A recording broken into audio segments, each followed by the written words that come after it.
Hey everybody, it's Karyn Bryant for MMA Heat. I am talking with Gegard Mousasi, who of course is fighting Jacare at UFC Fight Night.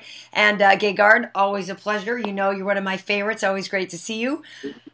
So listen, we are actually less than a week away. How you feeling? How close are you to your weight? I know it's not usually a problem for you, so how are you doing these days? I feel good. I took some days off because I trained so long for the fight. I'm more than prepared. Weight is also good. I took my massage.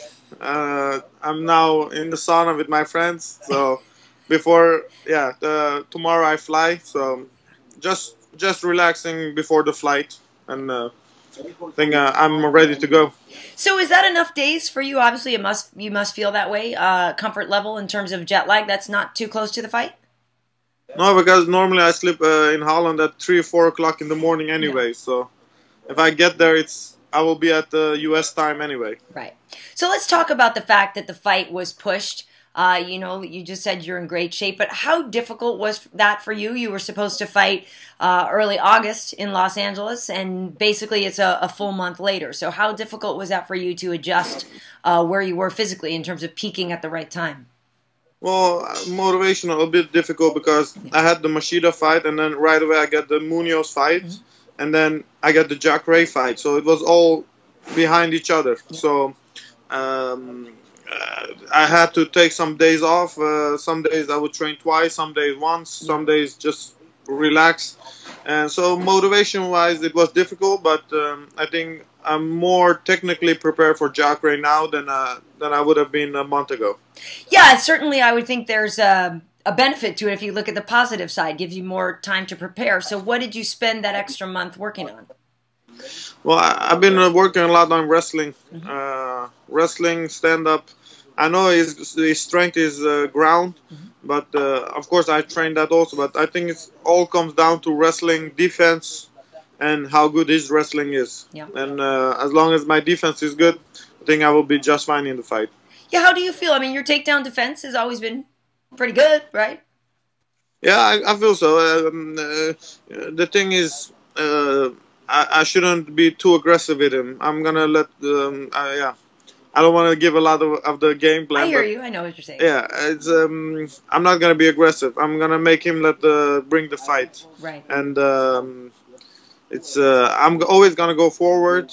And if he doesn't succeed with the takedowns, I'm gonna try to punish him. So, and I think eventually, even on the ground, I know nothing can. I can defend myself. Nothing bad can happen to me. So I'm not a lot worried about the fight, but of course you need to perform, and you need to win the fight. That's the pressure that comes with it. Right. Well, when somebody does shoot a lot for takedowns, obviously, yeah, there's a lot of moves you can do to evade, but also a perfectly timed knee is always advantageous, you know? Yeah, for sure. I think the game is also, of course, I have to let him pay for the takedowns. If he fails, he has to know that he doesn't want to try it again. So, of course, we have to punish him. Punish him. You know, a lot has been made of the fact, obviously, that you guys have fought before. That was all the way back in 2008. It's funny, I was just watching it not too long ago. You're so baby-faced in it. You know, you're just a kid.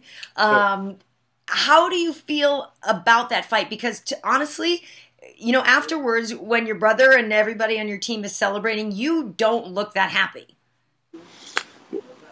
Well, you know, Jacare is a nice guy. He's a great fighter. He's a great guy. I really like him a lot. Yeah. So he even helped me with the weight cut before the fight. Oh, okay.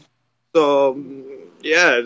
And, of course, there's not a lot to celebrate if someone is getting knocked out. I don't feel maybe it's a relief that I won the fight, but there's not a celebration because you don't want the other guy to be hurt. It's still a sport. So yeah, and I consider him a friend. So it's I don't feel like it's proper to celebrate there. So it wasn't about your performance, because he certainly did, and now you've already said that, you know, you think wrestling's going to be a big part of what you do, because he obviously is such a commanding force on the ground. So partly I was kind of reading into it that you weren't really maybe that pleased with the performance that you gave. Is that not really the case, though? No. I was happy with the win, of course. Yeah. It was short. There's not much to tell about who was the better fighter back then, even. Yeah. So, of course, it was a 1 minute performance, 1.5 minutes. So, always happy with that. Women aren't happy with a 1 minute performance, Gegard. No. We know that. Yeah.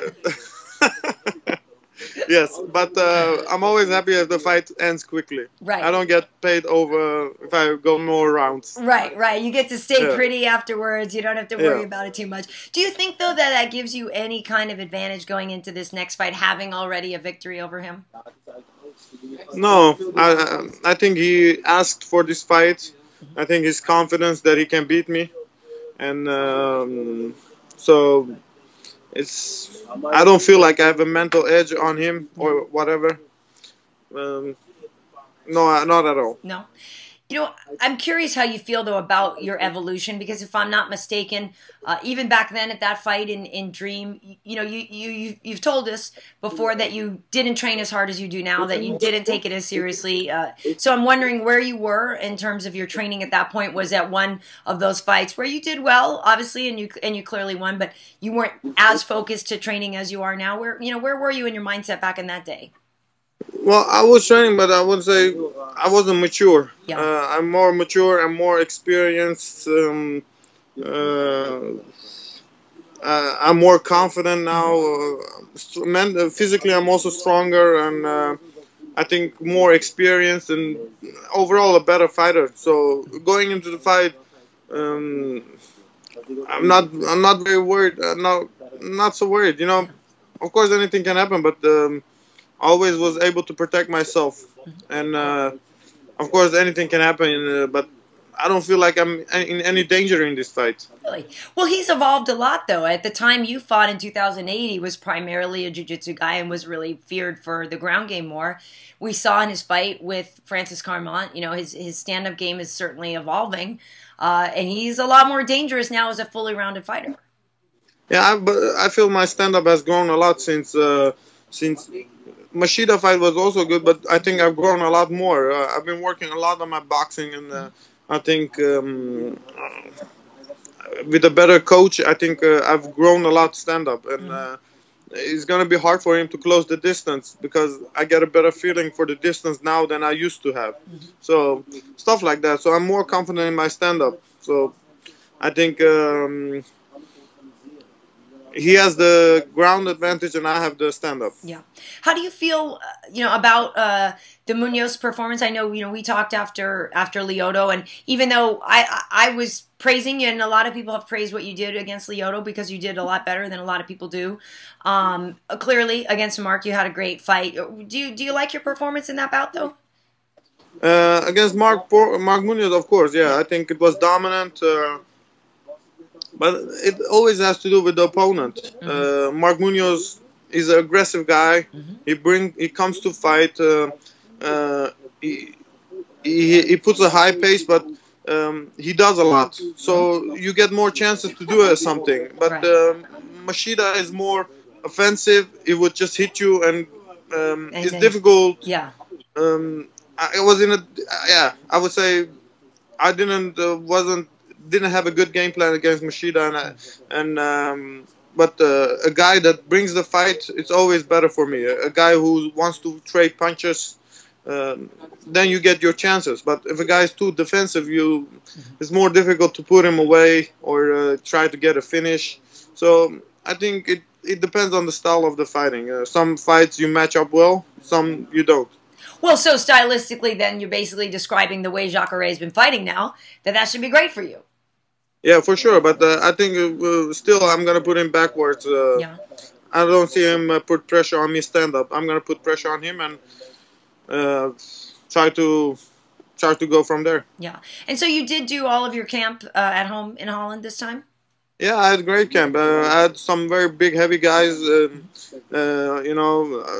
I'm sure they're stronger than Jacare. And I had my Polish friend Tomek. He came from Poland all the way. And yeah, I saw some pictures you had shared. Yeah. Yeah. Yeah, he's a black belt, so I didn't come short on anything. Wrestling, I had great coaches and sparring partners. Stand-up boxing coach is good. So I didn't come.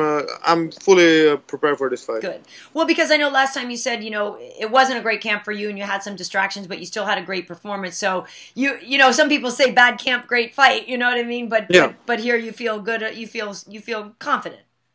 Well, I had some bad days in training camp, so hopefully that brings luck. Yeah, nice. Health-wise, everything's feeling good though. No knee problems. Yeah, I anything? feel good. No injuries, thank God, and a little bit cold, but I always get sick before a fight. I don't know why. Maybe too low percentage of fats. I don't know. And Holland, it's cold. You know. Is it cold? That's the So, but were you frustrated? I guess I know the answer to that a little bit. There was talk that when you had found out about the fight being canceled, that you saw it on Twitter or something. So, you know, that is tough. Obviously, you know, I just came from. I'm actually still in Sacramento. You know, it was craziness at UFC 177 with TJ and Henan pulling out. But you know, as a fighter, how frustrated were you? Because you know, you guys are methodical about when you time your body to do the right thing, and a whole extra month, especially when you're really ready to go and just get it over with. I would think would kind of like just be, for crying out loud, let's just do this. You know? Yeah, for sure. You know. You get emotional. You say things that you shouldn't, and so delete tweet. Yeah. So yeah. So I think emotionally you say things that you shouldn't, and but that's human beings, you know. Sometimes you get I put so much work in it, and it's like for nothing. Then of course you're gonna get frustrated. Right. So yeah. But now, you know, there's the positive side to that is that you're the main event. You're going to be on Fox Sports 1. I'm actually going to be doing the weigh-in show and all the fight night stuff. So if you're victorious, we'll talk to you on Friday night as well. So there's certainly a positive to that. That you know, oftentimes those get great numbers because the casual fan, that you know, you have a greater chance of getting some new fans on regular TV. Yeah, for me it doesn't matter. For me it's. I just want to have a good win because that's going to get me closer to a title shot or maybe a title shot because there's no one particularly that's next in the line. So Well, Gegard, it's interesting with this fight. In terms of a title shot like you're talking about, a lot has been made. Obviously, the fact that Vitor Belfort will be fighting Chris Weidman coming up soon. There's a lot of pressure on you guys. A lot of people think that if Jacare wins against you, that he should be the one to get it. Obviously, Luke Rockhold making a lot of noise. He doesn't currently have a fight, and he's saying that he should be next. So where do you think a win over Jacare would position you? Vitor Belfort is getting the next title shot. Machida got his title shot. I think if I win from Jacare, it's me, Luke Rockhold, up there. Would you? Do you think you guys would have to eliminate each other if you beat Jacare? Do you think you might be asked to fight Luke before the title shot? If I get the title shot, I would wait. But if not, I'm open to fight anybody. Yeah. What did you think of Lyoto's fight with Chris Weidman? I think it was a very good fight. Machida showed that he really wanted it, and I think Chris Weidman is the champion for sure. I think I thought Machida would win also, but he's the champion. I'm not gonna bet against him again. See, that's exactly what I said because I totally thought, and I think Chris is, you know, whatever, a really great guy, lovely guy. Yeah. But I thought, you know, Lyoto's style, he's so tricky, he's so sneaky. I thought, you know, he'd be able to get in there and do his thing. Yeah. And I'm watching this fight, and they were both so good in it. But the more it went on, I was like, holy crap, Chris is just better than I thought. And I said that to him. I feel like a lot of us, you know, with the Anderson fights, you know, you kind of feel like, well, maybe Anderson gave it away the first time, you know, stuck his chin out, and the second one's a fluke. So I felt like, you know, the jury was still out. He definitely proved himself that he's the champion. And I think he came in with a good game plan, put the pressure from the start. Yeah. But he would fade a little bit in the later rounds, round 4 or 5, but he still did more than enough to win the fight. Yeah. and convincingly. Right. Yeah, no, I did after that fight. Weet ik ben bijna klaar. Het is echt interview, anders... sorry. Yeah, I'm getting in trouble. Yeah. Why? Yeah, it's not allowed phones here. But Okay. Well, we'll wrap it no, up. we're good. Five. Okay. Yeah. Screw them. Time. You're a pro fighter. What are they going to do to you? Yeah. We're good. But yeah, so Luke Rockhold is talking a lot though. He and Michael Bisping, have their beef, and they for a minute, was talk of Luke versus Machida. But stylistically, you think you'd match up well with Chris Weidman. You aren't worried if you had to fight Luke. You're not concerned about beating him. If I get a title shot, I would wait. I think my goal is to get the belt. Yeah. And I'm in the position to fight maybe for the belt in the future. So for me, it doesn't matter who I fight. Right. But I feel like I can win against anybody. I don't feel I come short on anything. Ground, stand up, whatever it is. Yeah. Yeah. And do you think that Chris will keep the title then? You think Vitor has a chance? Vitor has always a chance, but I think I would favor Chris Weidman. Yeah, for sure. Okay. All right, well, great. Well, otherwise, have you had a good summer? I know, you had to train a lot, obviously, but were you able to have a little bit of fun? Yeah, I had my fun. I'm going to take a holiday after this, so I will have my time in the sun. Nice. Well, I was going to say I was a little, bummed out that you didn't get to come to L.A. and train with, Antony and the guys over here, because it would have been fun to have you in Los Angeles. But at some point, you're going to have to make it back out to the West Coast. Yeah, for sure. Cool. After the fight, maybe a month later, I will come to LA. Very nice. But and you'll always keep Holland as your home base for your camp, yeah? Yeah, for sure. I have everything I need here. Yeah. I know people think America for training is the best, but it's not always like that. Yeah. I don't come. I do just fine. Well, the concern I think on some people is if you are, and obviously Holland, there's a lot of talent, but with somebody at your level, a very high level fighter, if you're the biggest fish or the only fish in the pond, are you being challenged enough, and are you getting enough sparring partners and people that can keep pressing the issue? Well, I have big guys. Yeah. They weight a lot more than me, and they're judo guys or they're wrestlers. So even if they can fight maybe for 5 rounds, if I change every round with a new guy, I still have a hard time. It's how hard you want to push yourself. It doesn't matter if I'm in US or in Holland. Right. Yeah. Okay. Well, when you get to Connecticut, it is on a casino. Do you gamble at all? No, but I like it. Yeah. Last time I won a couple times. Last 2 days. Oh, did you? I took rest. I went to casino. I won. So what'd you play? I played poker and blackjack. And roulette. Yeah. See, I would actually think you would do well at poker. I would think you would have a good poker face of like. No, I lose every time. Do you? I played in US in Red Rock Casino. Yeah. I won. But in Holland, these people are wolves. You cannot win from them. I was out in 5 minutes maybe. Really? Yeah, I don't like to play in Holland. These guys are. People love to kind of make fun of you and your stare down, pose that you always look like you just couldn't be bothered. And so I'm thinking if you're playing poker, you could probably bluff pretty well. Like, I got good cards or I don't have good cards. I get nervous. I always blow the hand, but no, the guys are too good. Yeah. I'm not so good. Not so good. No.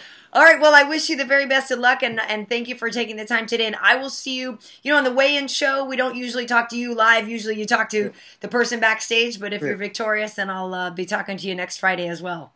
Thank you, Karyn. It was nice talking to you again. Take it easy. Bye-bye. Bye.